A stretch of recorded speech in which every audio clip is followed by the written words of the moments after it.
Porque con nosotros está el diputado Fernando Carrillo, doctor, miembro de la bancada de Cambio Democrático. Y la pregunta, Fernando, es, ¿hay ambiente para discusión de reformas electorales? Porque pareciera que esto de Fonseca Mora más lo de Odebrecht ha puesto en el tapete un montón de cuestiones sobre la supuesta democracia nacional. Correcto. Primero, Fernando, buen día a ti y a todos los televidentes. Ciertamente, en este momento, creo que la Asamblea Legislativa en su mayoría no tiene un ambiente de tranquilidad para analizar un tema tan delicado como son las reglas del juego para el próximo torneo electoral. Amén de si están o no próximos los días de asueto del carnaval, donde la población está un poco distraída sobre otros temas, un poco no, bastante distraída. Y como has citado tú, hay otros temas que están gravitando políticamente y que están afectando también el buen desempeño en la Asamblea. El ambiente no es el más propicio para aprobarla en un momento dado o definirla, pero coincido con el presidente de la Asamblea que por lo menos el debate debe iniciarse, ir avanzando en aquellos artículos o en aquellos conceptos en los cuales todos podamos estar de acuerdo. ¿Cuáles son? Es decir, hay reglas elementales. Tú, por ejemplo, vienes de un circuito plurinominal, ¿sabes? Y para mí eso es un arcaísmo que nos ha quedado de la dictadura, donde es casi arte de magia saber quién es el cociente, el medio cociente y el residuo. Es decir, se está hablando mucho de los topes para financiamientos privados, se está hablando,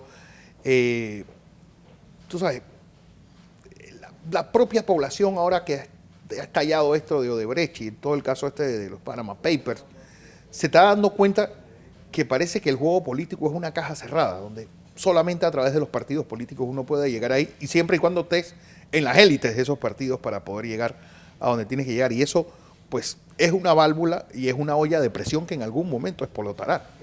Sí, correcto, Fernando. Lamentablemente, algunas informaciones y de la manera que le está llegando a la población hacen que el pensamiento sea que no es cierto que Panamá, cualquiera que aspire a un cargo de elección puede lograr en igualdad de condiciones. En igualdad de condiciones participar.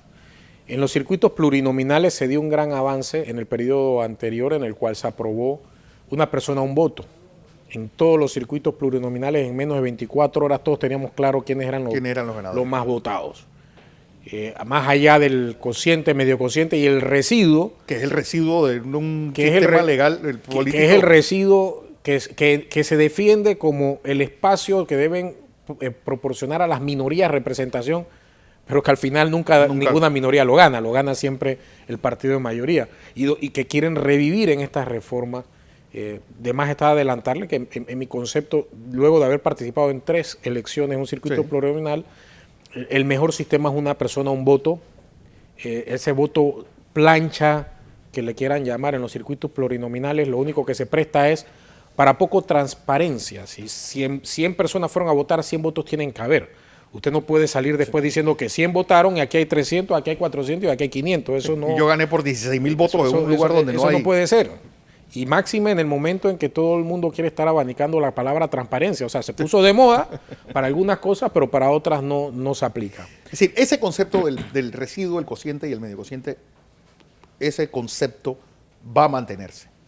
Mire, el tema del cociente y el medio cociente se mantiene por la esencia del propio circuito plurinominal. No es tan complicado. Lo complicado es que no se explica a la población adecuadamente cómo se logran cocientes o cómo se logran los medio cocientes. Pero el problema es un poco injusto. Y, por ejemplo, en el área de Raiján, el diputado Valencia pierde con 14,000 votos y sale Panquisoto con 6,000. Es decir, es una injusticia y es una, ¿sabes? Es un juego macabro contra el... No necesariamente. A mí me pasó eso en la primera campaña. En la primera campaña. Sí, yo tenía los votos para haber probablemente sido diputado desde la primera ocasión, pero hay que entender, cuando uno se introduce también en la política, entender las reglas de juego, tenerlas claras para al final no sorprenderte. Aquí se garantiza es la representatividad de los partidos políticos.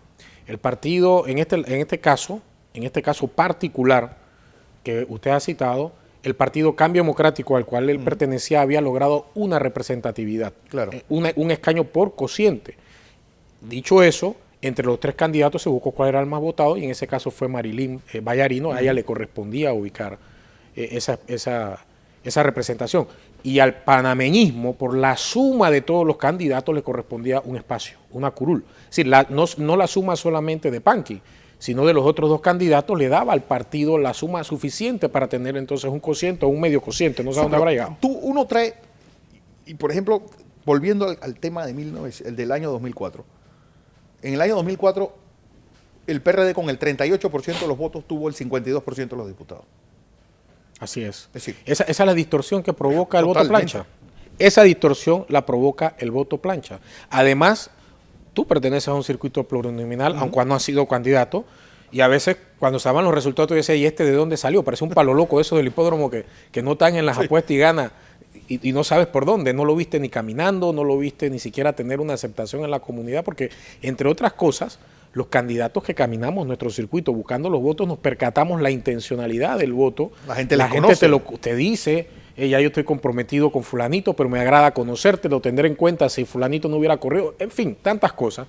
Y uno más o menos se lleva una idea clara de hacia dónde va la tendencia electoral. Y a veces uno, con este tema, el voto plancha, se sorprendía al ver gente que ni siquiera aparecía en el top 10. De repente aparecían con curules jalados por un supuesto voto plancha. Aquí yo insisto, si queremos seguir hablando de transparencia, hablemos de que en los circuitos plurinominales un voto de una persona le permite al ciudadano tener con claridad saber si su voto puso o no a un diputado en la Asamblea. Financiamiento.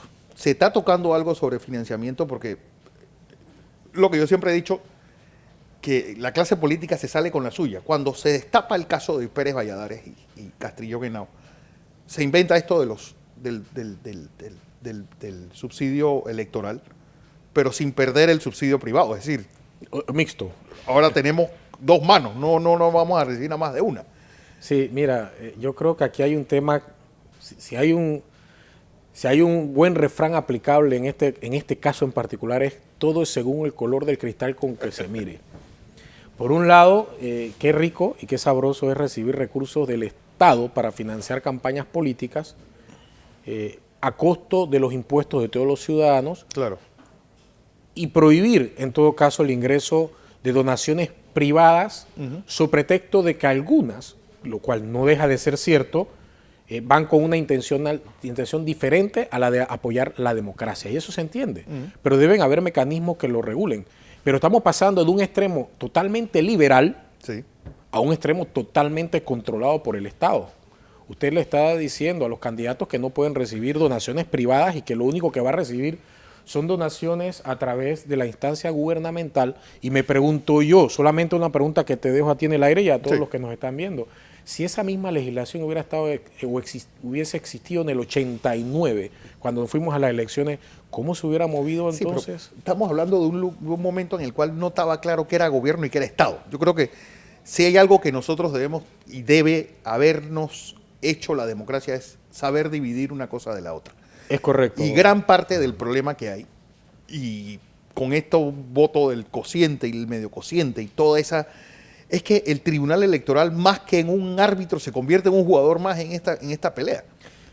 Así ha parecido, y de hecho entregarle el poder de decisión, es que una campaña es dinámica, porque una campaña electoral es dinámica. En un momento dado te estás quedando atrás en las encuestas, tienes que intensificar tu publicidad en un determinado rubro. Yo no sé qué tan flexible va a ser todo esto. O sea, es un tema muy restrictivo a mi juicio, muy restrictivo. Lo que sí es cierto también es que, es decir, nosotros vamos rumbo a que la campaña política cueste $100 millones.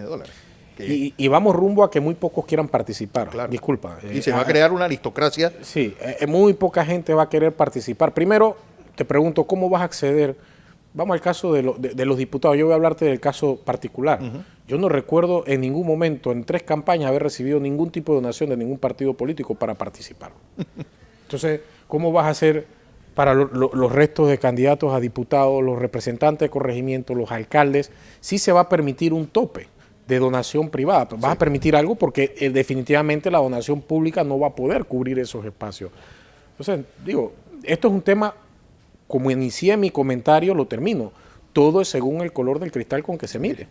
Si usted tiene aspiraciones solo de participar en una elección o si tiene aspiraciones reales de ganar. Volver a listas cerradas, como era antes, que fueran diputados nacionales, en el cual dentro de una interna se escogen a los más votados y si tú ves, es decir, tú votas y eso, el porcentaje de los votos, por ejemplo, es el 40%. Bueno, sale el 40% de la lista de Cambio Democrático, proporcional al voto salen en listas ya prehechas. No hacer eso de los circuitos electorales que a la larga también, y ahora encima con la camisa de fuerza de 71 diputados, pues está jugando en contra de los lugares que se están quedando sin personas, como Los Santos, como en Herrera, a favor de San Miguelito y a favor de Arraiján y La Chorrera. Sí, al haber puesto un límite a la cantidad de diputados en la Asamblea, definitivamente que provoca que en las poblaciones que se están proporcionalmente quedando atrás, porque no crecen tanto como las demás,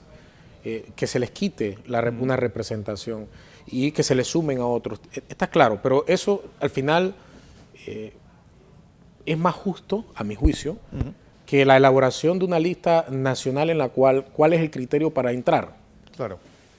Empezaríamos pregunto yo, y solo una pregunta al aire, ¿habría representación en esa lista de las minorías, por ejemplo? ¿O solamente se sumarían aquellas personas que puedan aportar una gran caudal de votos y de recursos para que la campaña hacia arriba pueda... Esa lista cerrada, por ejemplo, no provocaría más lealtad hacia el partido, porque al final, y eso lo está demostrando, por ejemplo, la bancada de Cambio Democrático ahora, el partido solamente fue el trampolín para llegar ahí y ya después yo no tengo ningún tipo de compromiso con el partido. Mira, es posible que sí genere mayor lealtad, es posible que sí. Lo que yo no te puedo garantizar es que provoque una representatividad igual que la que existe hoy día. Okay. No sé si me he podido explicar. Y nosotros necesitamos... No va a estar el país representado en su totalidad. 100%. Y hay temas muy álgidos que se discuten, que si bien el resultado final pueda no ser agradable, no se podrá decir que ahí no participó la representación, por ejemplo, de los 9, que tienen 3 diputados, la provincia de Darién, que cuenta con 2 diputados, la provincia de Colón, que tiene sus representantes, la gente del área costera de Panamá Oeste, por ejemplo. Sí. Es decir, este sistema que existe, lo que busca es que haya una representatividad plural de la sociedad panameña, donde esté el muy adinerado como esté el no tan adinerado. Sí, pero ¿de qué vale eso al final? Si de la ciudad capital, es decir, de este triángulo de Colón, Chorrera, Arraiján, San Miguelito y Panamá, ¿son cuántos diputados? 36, 37, una cosa así. Seguramente la mitad. El voto urbano es la mitad. Pero es por la distribución de la población, Fernando. Acuérdate que hemos hecho una distribución de curules producto de la distribución de la población. No, pero lo que yo te quiero decir con esto es, ¿de qué vale tener representantes de los 9 si a la larga es una misa entre obispos? No necesariamente, eso depende también de la capacidad política que tienen, y créame que de los 3 que están... Sí, son personas muy, muy capaces, están a mi juicio representando muy bien a sus comarcas y están dejando claros los mensajes, pero participan en el debate, Fernando, participan en la discusión. ¿Cómo lo vería si no hubiera ninguno de esos 3? Vamos a ponértelo así. No vamos a hablar de los 3 que hay, vamos a hablar de si no existiera ninguno. Entonces, le quitas legitimidad a una parte de un proyecto de ley que debería ser abrazado por toda la población. Don Fernando Carrillo, como siempre un placer tenerle por acá. Gracias, Fernando, muy amable por tu invitación. A medida que este debate vaya profundizándose, porque hay conceptos que yo creo que vale la pena que la comunidad conozca.